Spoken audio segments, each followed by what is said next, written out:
Nunca achei que um filme da Tinkerbell me faria chorar por 3 dias seguidos, mas Tinkerbell e o Monstro da Terra do Nunca conseguiu. E é um daqueles filmes que pegam você de surpresa, com uma história sensível, emocionante e inesperadamente profunda. Apesar do nome da franquia, o foco aqui não está tanto na Tinkerbell, e sim na Fawn, a fada dos animais. E ela simplesmente rouba a cena. Acompanhamos de perto seu coração enorme com sua conexão sincera com todas as criaturas da natureza, mesmo aquelas consideradas perigosas para as outras fadas. E é essa compaixão sem limites somada a uma certa teimosia que move toda a trama. A Fawn acredita que todo ser merece uma chance, mesmo que isso signifique quebrar as regras ou arriscar a própria segurança. Só que ao insistir em ajudar uma criatura misteriosa e ameaçadora,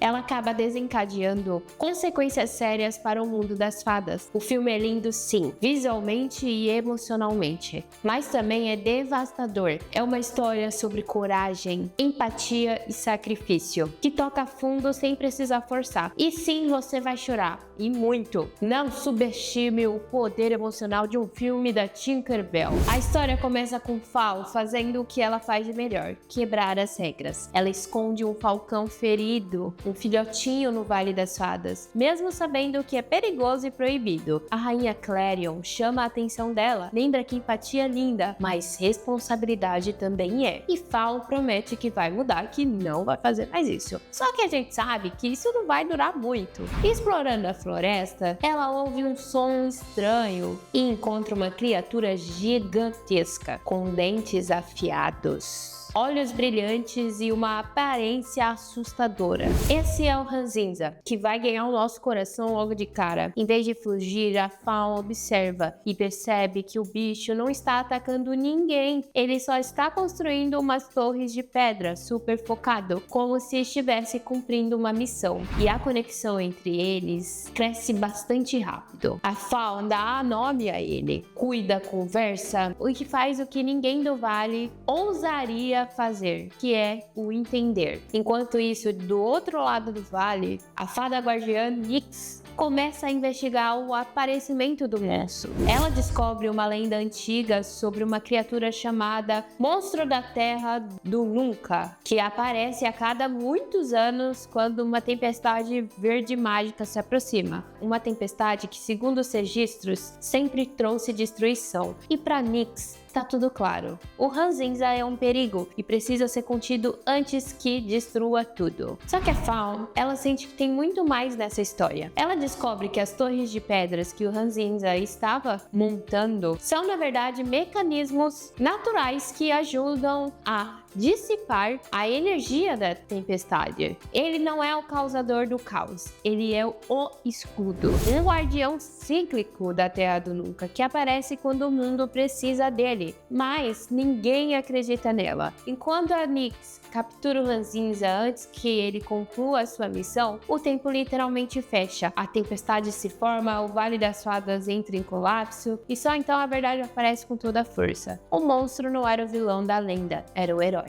E a Fawn corre contra o tempo, liberta o Ranzinza e ajuda ele a completar o ritual. Mas no meio da ação, ela se sacrifica. A energia da tempestade a atinge e por um instante a gente pensa que perdeu a Fawn. E é um daqueles momentos de silêncio total, o coração na boca, os olhos lacrimejando. Óbvio, ela sobrevive e o Ranzinza também. A tempestade passa, o vale é salvo, mas o preço é alto. O Ranzinza precisa partir. O ciclo, ele se encerra e ele volta ao seu sono profundo, provavelmente por mais um século. O filme ele termina com um gosto agridoce. O refúgio das fadas está em paz. A Fawn está viva, mas a despedida com Ranzinza deixa uma marca. Ele foi julgado pela aparência, rejeitado por medo, mas no fim mostrou que até os monstros têm um papel essencial e que às vezes é preciso escutar mais o coração do que os livros de história. E quando a gente para pra pensar, o que torna esse filme ainda mais especial é a jornada da Fawn como personagem. Desde o começo, ela é aquela fada impulsiva, que age com o coração antes da cabeça, mesmo mostrando isso em alguns detalhes, não especificando tanto. Mas é justamente essa característica que faz com que ela entre em encrenca. Mas ao longo da história, ela vai crescendo, vai entendendo que ser emocional também não é uma fraqueza. De certa forma, uma força, e que às vezes confiar no próprio instinto é o ato mais corajoso que alguém pode ter. Ela literalmente é a prova viva de que ouvir o coração, mesmo quando o mundo inteiro diz ao contrário, pode salvar tudo, o que seria intuição, né? Isso também destaca como o Monstro da Terra do Nunca se diferencia dos outros filmes da franquia da Tinkerbell. E esse filme daqui, ele parece muito mais denso, mais maduro, e parece que a Disney já estava fazendo uma despedida realmente para nós que somos fãs da franquia. E também o que não dá para ignorar é o impacto emocional no final. A Disney poderia ter terminado tudo isso com Felizes para Sempre como a maioria dos seus filmes, mas não, eles escolheram o Até Logo. É aquele tipo de adeus extremamente silencioso que bate extremamente forte, mesmo sem dizer muita coisa. Não tem vilão derrotado, não tem festa no final, só tem saudade mesmo. Tem gratidão, é agridoce, do jeitinho que a gente sente quando uma fase boa da vida chega ao fim. E falando em fim, esse filme, ele literalmente marcou o encerramento da franquia. O Disney Toon Studios, responsáveis pelos filmes da Tinkerbell, foi fechado alguns anos depois do lançamento. E a linha Disney Fadas já vinha perdendo força comercial. Só que em vez de encerrar com um filme reciclado, ou uma aventura esquecível, eles escolheram algo muito mais autoral, um filme mais emocional, mais profundo, e foi uma despedida digna. Eu não sei se realmente eles já sabiam que o estúdio ia fechar, creio que não, mas foi uma boa opção terem feito algo mais emotivo. Por isso, Monstro da Terra do Nunca virou quase um tesouro escondido da Disney. Muita gente nunca viu. Talvez por achar que era só mais um filme da Tinkerbell bobo, mas quem assistiu guarda com carinho. E é aquele tipo de história que realmente surpreende, que começa com magia e acaba em lágrima. E uma das coisas que eu mais gostei desse filme foi conhecer melhor as fadas guardas. A gente já sabia que elas existiam, a gente via elas de vez em quando, mas aqui finalmente temos a chance de vê-las em ação e entender como elas funcionam. É fascinante ver esse lado mais protetor da sociedade das fadas, que até então só tinha ficado nos bastidores mesmo. Só que eu tenho uma grande dúvida. A gente não vê nenhuma fada guardiã participando lá da cerimônia da Tinkerbell. Tanto que eu não lembro de nenhuma referência indicando o símbolo dela. Talvez tenha passado despercebido. E eu vi muita gente achando que elas não têm essa cerimônia, uma cerimônia diferente. Mas eu duvido muito. Eu creio que qualquer fada que nasça já vai direto pra lá mesmo e ver qual é o seu talento. É que o óbvio é que o primeiro filme, eles não sabiam que ia fazer sucesso, né? Aí eles vão acrescentando coisa tempo depois. E a Nyx, que personagem incrível. Ela transmite uma sensação real de segurança e confiança. Sabe aquele tipo de pessoa em que você confiaria todas as suas senhas? Ela é essa pessoa. Forte, determinada e com um visual impecável. O designer dela é simplesmente belíssimo. E o que mais me prendeu foi essa dinâmica entre a Nyx e a Fawn. Enquanto a Nyx, ela tá focada em proteger o refúgio das fadas, a qualquer custo, a Fawn, ela segue o seu instinto e empatia, mesmo que isso signifique ir contra as regras e colocando a vida em risco das outras fadas, né? E esse contraste, ele funciona muito bem, principalmente porque a Nyx é uma personagem nova nesse filme e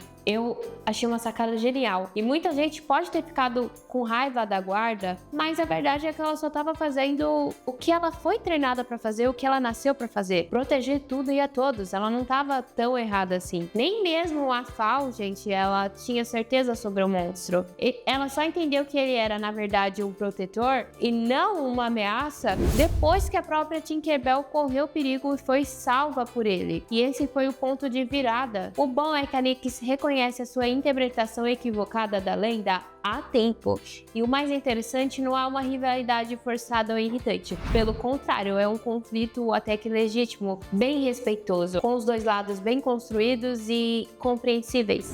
A tensão entre elas nunca foi sobre ego ou disputa, mas sobre formas diferentes de entender o que significa proteger o lar das fadas. E, gente, ele só vai reaparecer centenas de anos depois. O filme ele termina exatamente assim. É um encerramento que deixa um vazio, uma sensação de perda difícil de descrever. E que criatura mais adorável esse ranzinza. Sem exagero, eu facilmente teria uma pelúcia desse monstro no meu quarto. A relação entre ele e a Fal é um dos pontos mais fortes do filme, já que é a trama central, mas foi tão desenvolvida que não tem como a gente não falar sobre isso. Mesmo que no início ele pareça desconfiado e distante, aos poucos nasce um laço genuíno entre os dois.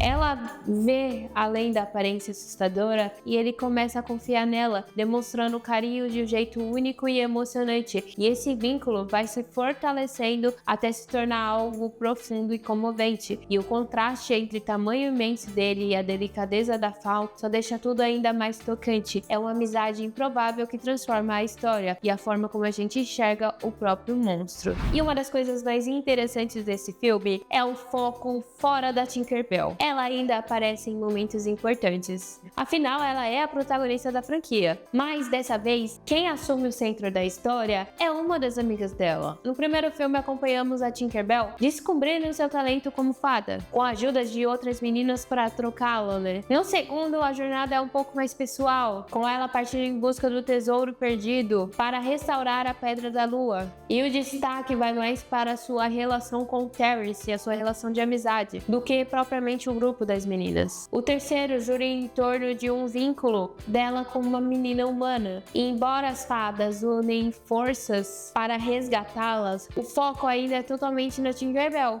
e também para integrar ainda mais a Vidya no grupo. No quarto, essa centralidade aumenta, já que ela descobre que ela tem uma irmã, a Periwinkle, e somos apresentados a um novo mundo, o Reino do Inverno. Mas novamente a Tinkerbell é o centro disso. Já no quinto começa a mudar essa dinâmica um pouco. Apesar da Tinker continuar presente, o destaque vai para Zarina, a fada rebelde do pozinho mágico. Todas as meninas têm o seu espaço e brilham, mas de forma coletiva, sem ser uma protagonista isolada. E no sexto filme que a mudança acontece de verdade. Aqui, o foco é totalmente na Fal e o universo das fadas dos animais. A Tinker aparece um pouco, apenas em momentos pontuais, e isso funciona muito bem. Não tinha o que acrescentar dela. O roteiro, ele aproveita essa oportunidade para expandir o universo de forma sólida e emocionante, com uma história que, ao mesmo tempo em que é triste, é também belamente construída. Eu não posso dizer que seja o meu filme favorito da franquia, porque realmente não é. Mas isso não significa que ele perca o brilho aos meus olhos. Na verdade, os meus olhos só brilham de lágrimas. É um dos filmes que eu evito reassistir, justamente por saber o quanto eu vou chorar. Eu já falei várias vezes por aqui que filmes tristes não são pra mim. Eu choro demais. E esse é do tipo que eu só consigo rever depois de anos, quando a memória emocional já enfraqueceu e eu criei coragem de passar tudo de novo. Ai, a trilha sonora desse filme. É impossível não falar dela. Pra mim, é a mais intensa, é a mais emocionante de toda a franquia. A música de abertura, Flutuar, é simplesmente mágica. Nossa! E também a abertura em si, com a Fal, é lindamente com muitos animais. É a coisa mais linda que você vê. E é aquele tipo de canção que toca no fundo, mesmo em quem não está preparado para isso. Parece que eu realmente estou flutuando de verdade, voando. E quando chega a música principal, com um verso tão sozinho eu vejo você, é como levar um golpe direto no peito. É forte, marcante e dolorosamente linda. E eu tô falando principalmente da versão tocada no final do filme, quando ele se encerra, porque traz aquela melodia triste, porque o monstro vai hibernar, vai nanar, e não vai voltar. Você chora porque, além do monstro ser uma criatura doce por dentro, apesar, né, da aparência assustadora, ele ajudou todos sem pedir nada em troca. E mesmo depois de provar que nunca foi uma ameaça, ele precisa hibernar por centenas de anos. Isso significa que ele nunca mais verá a Fal e nem nenhuma fada, e a Fal também não vai ver ele. O filme ele termina assim, com a despedida inevitável dos dois e todos visivelmente abalados, principalmente o público. A tristeza ela não vem pela separação, mas pela consciência de que ele não poderá ajudar mais ninguém por muito tempo, em um final silencioso, comovente e pesado, e é impossível não se emocionar. Pra mim é um filme muito bonito visualmente e muito encantador. A história ela te prende do começo ao fim, e às vezes a gente tem muito medo de ficar assistindo um filme que o protagonista em si, ele não é o foco. E a Tinker, como eu disse, ela não é o foco, e isso foi genial. Como eu citei em outros vídeos, eu adoraria ter visto isso em todas as fadas. Vocês inclusive me falaram sobre aqueles curtas da Rosetta, já que a Rosetta é a minha favorita, eu queria ver ela com mais destaque, e eu já tinha assistido ele, só que eu queria ver num longa-metragem. Eu queria ver uma história envolvente, de todas mesmo. E é uma pena que o estúdio tenha fechado, porque eu creio que eles poderiam ter criado muito mais choro na gente. Porque só desse filme você vê o carinho da produção. Porque nenhum filme da Tinkerbell, gente, é ruim. Existem filmes que você escolhe qual é o seu favorito, qual você menos gosta. Mas todos eles são muito bem desenvolvidos, envelheceram bem.